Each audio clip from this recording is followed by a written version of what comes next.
What's going on, guys? Figs here with Universe Z. Wanted to give you guys my national deck profile. I got top 16 with. It was, of course, Mono Yellow Icarus. You'll probably see this build a couple times here on our channel, of course, because quite a few of us had the same deck, very similar list. But I wanted to give you my take on it as well as my build, as it is like one card different than Andrew Duvall's. Plus, I think maybe one or two cards on the side. So let's go ahead and take a look. I do apologize. This is the only way I can do my deck profile. I don't have my computer set up at the moment, but doing the best I can here. So let's go ahead and take a look. As I said, it was Mono Yellow Icarus. We played the Sun Gohan and Higher Dragon Boundless Friendship Leader. For those who don't know, on the front side, he takes a life on the swing. Can take a life on the swing, it's optional. Draw a card. He gains 5k of a skillless battle cards on the board, and then he awakens at 4 or less life, and you get to draw 2 on the awaken. Then on the back side, whenever he's in battle, you can combo with a skillless, excuse me, a monster card. You actually get to draw a card in the combo area during the activate battle. So it's pretty good. You get to net a couple additional cards. And then, of course, on the swing, he does not draw, but he can revive a guy from the drop area, a skillless battle card with energy cost of 1 from the drop area to draw a card. So he does net more cards than the average leader, which is why he's really good right now. He's basically the Mecha Frieza replacement. But let's go ahead and go over the list. So we got here 3 Trunks, Altering the Future. This was a great unison. Honestly, this unison put in a lot of work. For those who know what it does have dual attack. It's a 20k. His activate main allows you to tap down a battle card on the field, switches to rest mode, and then if it has an energy cost of 4 or less, you're able to KO that battle card, which is pretty good. It's definitely a very good card. It's very aggressive. It's very hard to deal with. It does only stick to 3 markers, as its plus is only a +0. But again, it's very hard to deal with. It's a 20k unison that puts in a lot of work and applies a lot of pressure. Its second ability is actually a board wipe. I don't know if you can tell there. I apologize for the glare. But you get to draw 1 card, then choose all of your opponent's battle cards in rest mode and kill them. It came up quite a few times. I mean, if you're looking to clear your opponent's board, you're able to pretty much deal with everything just in the use of 1 card. So pay 3 energy, get 2 attacks, 2 20k swings in, and then you can board wipe. Put in a lot of work, like I said. Creates a lot of advantage, especially against the hatch matchup. It gives you those additional attacks you normally wouldn't get. Even in the mirror, it's very good with pressure because it is 20 base. The leader likes to combo a skillless card or a monster to draw a card. So it's at 20, which means they have to give you an additional card or just 1 super combo. So very nice, applies a lot of pressure, and it's a very strong unison. Can't say much more about that. 3 Final Flash. The only card I probably think that I would have changed and probably played 4 of, I wish I did, was the Vegeta's Final Flash, because you find yourself charging a lot of cards just so that you can get the permanent abilities on a lot of your counter cards reduced. So Vegeta's Final Flash, I feel like if it was at 4, it would have been a lot better. Otherwise, it at 3 was perfect. It deals with everything that has barrier that pretty much this deck can't deal with, which allows you to pretty much touch everything at any time. Since it negates skills, you can even kill things that do have the indestructible. But otherwise, yeah, strong card. I would definitely play it at 4 instead of 3. This is a 56 card list. I am missing the SCR as I borrowed it from my teammate Marquise. Shout out to Marquise for letting me borrow that pan. I think the man had like 5 of them and lent out, I think, almost all 5. So he definitely, helped out a lot during the weekend, especially when it came to cards. But yeah, for sure. 4 Final Flash is definitely the go. But I did play 3. Then we've got 4 Power of the Super Saiyan. Card's utterly insane. Creates a lot of opportunities for you to be able to trigger things like Poutine, Bergamo. Also allows you to avoid attacks from battle cards and unisons. Really great in the mirror match. If your opponent goes to swing lead, and they combo out, to get their combo for the draw, then you're able to rest their unison and not have to deal with the dual attack 20k. So definitely puts in a lot of work. Also, it is a negate, which is why we play 4 of it, because you can pretty much cycle it during your turn with the activate battle, during your opponent's turn for the activate battle, and you can also counter attacks with it. So it is a very strong card. Definitely a 4 of, in my opinion. Then we've got the slug package here. 3 of the 1 drop, 3 of the 3 drop. Very good in the mirror. Stops your opponent from being able to draw cards outside the leader. Very important in this meta, in my opinion, because most decks, if not all decks, are playing the draw super combos, unless they're playing the blue-yellow arrival package. Otherwise, most decks are playing the draw super combo, so this allows you to shut that out. Fortunately, didn't see this package at all in my top 16 matchup against the mirror, even though I've seen it pretty much all day. Otherwise, RNG definitely was not on my side, but this card would have helped me out a lot. But again, very strong. While it's in rest mode, again, your opponent can't add cards. from their deck to their hand. Also has Barrier, which is very important because, again, the only card, as I said, that can deal with it is Vegeta's Final Flash or having to swing over it because it's a 20k. So very easy to do in this deck, particularly because of the Unison and the leader being able to combo a battle card and getting 5k. We played 4 of the Mecha Frieza Robotic Repulse, our Floodgate, of course. If you don't know what it does, it gets reduced for every extra card in the battle area and drop area. Energy area. So you're able to reduce the cost of the card. And then, of course, once it comes into play, every time your opponent wants to attack with a non-Unison card, they do have to rest a card. So that also does allow you to trigger opportunities for like Bergamo and Poutine if they decide to go too aggressive, which gives you an additional tap down. So there's a lot of windows where this card can, put in a lot of good applications. Otherwise, it's a very strong card, very good floodgate for this deck. And generally, most of the time, you charge 2 extra cards and it only costs 1. So very strong card. We went with the 4 Krillin super combos. Sorry about the focus there. 4 Krillin super combos. Best option thus far. I don't think Zamasu is necessary. Only because you're drawing a ton of cards and you also want to continue to draw a ton of cards because that's where you pretty much gain most of your advantage of is being able to have huge hands, lots of combo power, and being able to outpressure your opponent. Everything is already huge because you're generally swinging 20 with Leader, 20 with Unisons, 20 with Slug, 20 with Turles. So most of your attacks are already 20. Bergamo's 20. Basil's almost 20. So a lot of your attacks are already pretty hefty and healthy. So you want to be able to, continue to apply that pressure without having to combo anything. And then once you're ready to do so, you can just start using your super combos if you ever see them. So yeah, definitely Krillin super combo was the best super combo in my opinion. So 4 of that. 3 of the Frieza's Army Reinforcement. This card put in a lot of work. It was very clutch. It allows you to be able to tap out, or if you needed to tap out with a Mecha Frieza Riposte, or with the Son Goku Steadfast Assistant, you're able to tap out and then still have that additional defense with a negate and a blocker.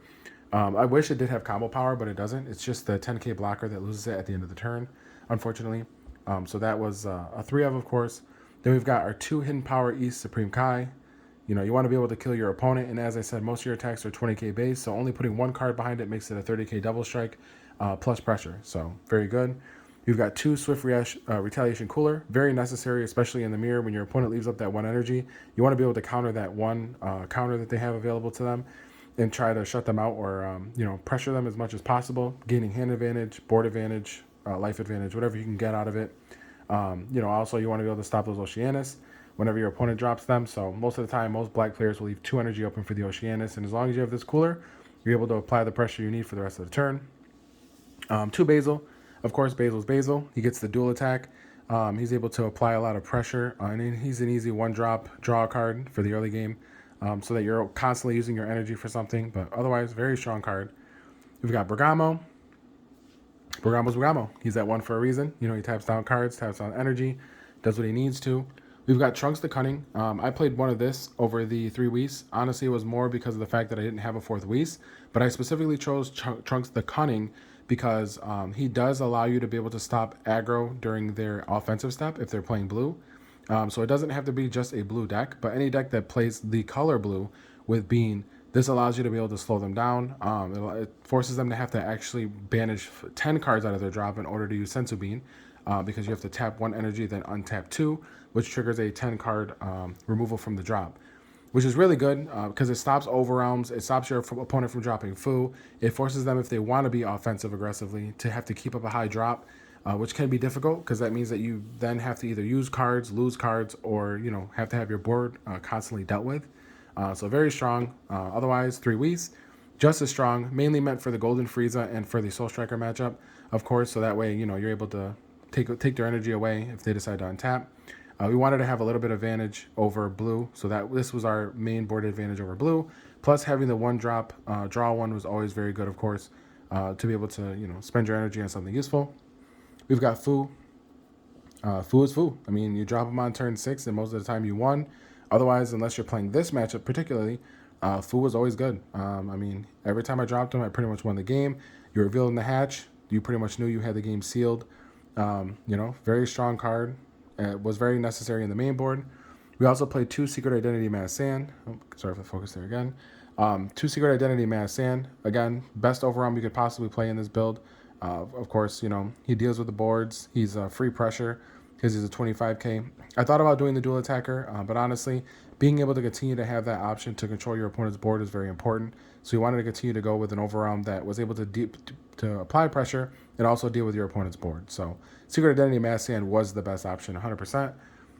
Higher Dragon, I mean, he's just the cute little, Gohan Icarus that you have for the leader, of course. So, yeah, 4 of those. 2 Poutine. Card's insane, honestly. Still a very good card. Most of the time when you drop this in the mirror, you're able to control your opponent's board because, excuse me, whenever Turles came into play, it would get rested. Whenever an Overarm came into play, it would get rested. Whenever your opponent tried to bring back their Higher Dragon to combo to draw a card, it would get rested. So it always allows you to be able to stop your opponent from seeing that immediate card they would normally get on the leader swing, forcing your opponent to only be able to swing for 15, which again is very important because, as I said, in the mirror, you're constantly comboing higher dragons to stay at 20. So if you got your Poutine on the board and they were swinging at 15, you were always able to draw a card comboing your Poutine or comboing your higher dragon. So very strong card. 4 Turles. Card is utterly insane. 2 energy allows you to be able to bring this bad boy into play. As long as you have 3 or more energy in total.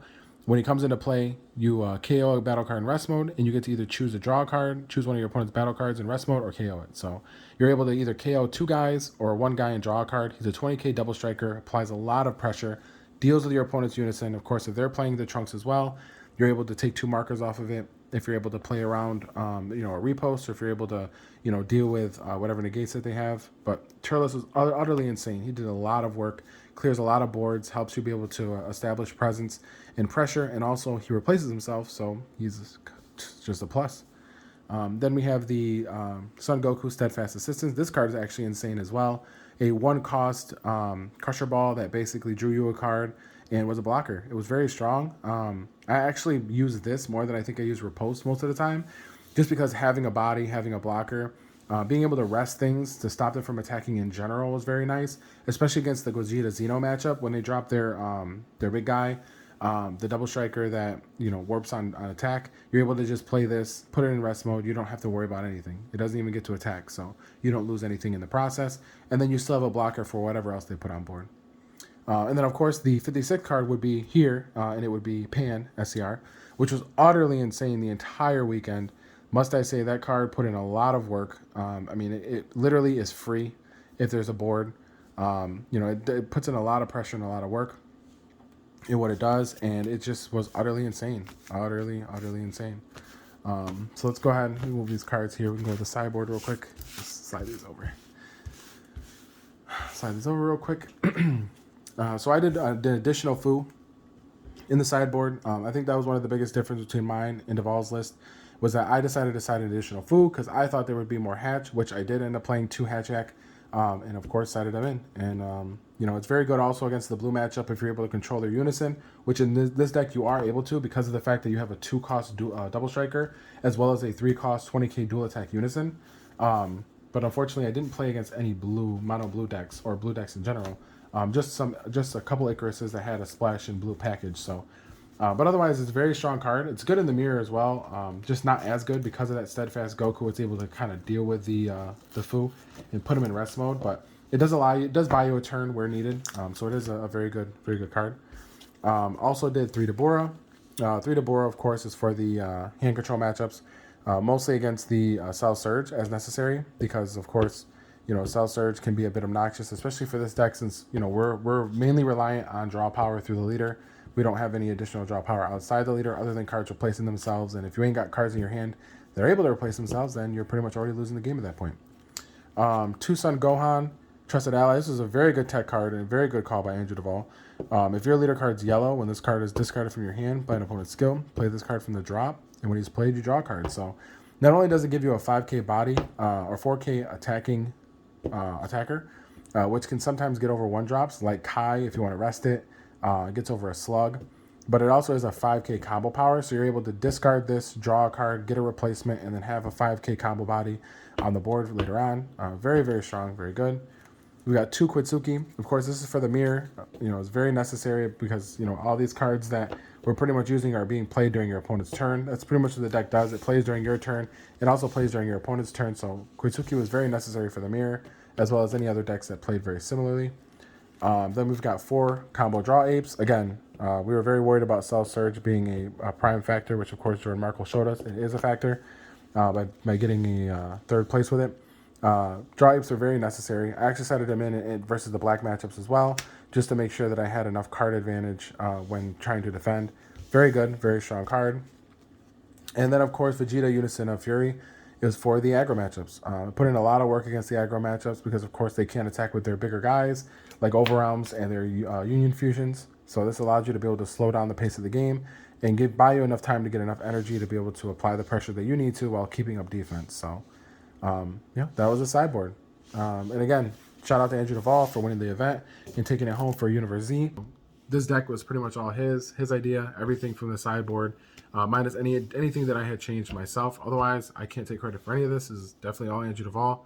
Again, congratulations to Andrew for getting, for winning the event and getting 1st place. We hope we can take nationals or take his win from nationals to worlds, and hopefully he'll be able to win. But appreciate you guys checking out the deck profile. And again, apologize for the setup because, of course, like my deck profiles usually aren't set up like this. But hope you guys enjoy. And of course, you want to see the number 1 spice. It'll be on Andrew's video. So definitely, subscribe to our channel, check us out, and hopefully I have more content for you guys soon. Appreciate all the games and all the fun. It was a blast getting, top 16 at nationals. I definitely wanted to, try to do my best and perform as good as I could to show that that I have what it takes to perform. And, I definitely was able to show out. Unfortunately, didn't make it as far as I wanted to, but, definitely had a blast. So I hope you guys enjoy this. And again, like and subscribe and, continue to follow us for more content.